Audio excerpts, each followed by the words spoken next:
ചെമ്മീനൊന്നും വറുത്തെടുക്കാം, ചൂടാക്കി എടുക്കണം. അപ്പോൾ അതിൽ മണ്ണോ എല്ലാം ഉണ്ടെങ്കിൽ കൊഴിഞ്ഞ് പോകും. എന്നിട്ട് നല്ലതുപോലെ പേപ്പറിലിട്ടൊന്ന് ഉരസിയെടുക്കണം. നല്ല സൂപ്പർ ചെമ്മീൻ കിട്ടാം.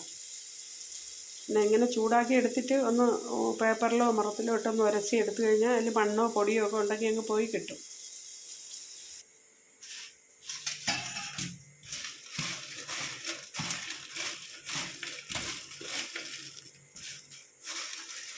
മണ്ണോ പൊടിയൊക്കെ ഉണ്ടെങ്കിൽ അങ്ങ് പോകും.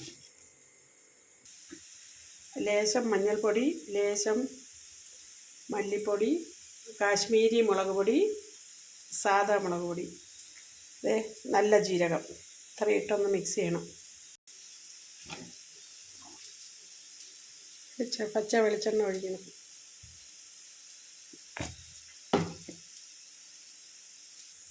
ഇങ്ങനെ ഉണ്ടാക്കി എടുത്തിട്ടുണ്ടോ?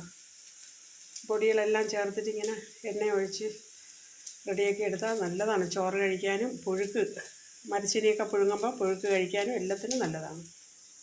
ഇത് ഇങ്ങനെ തന്നെ കഴിക്കാം. വേണമെങ്കിൽ ഇനി നമുക്ക് മിക്സിയിൽ പൊടിച്ചെടുക്കാം. ഓക്കേ.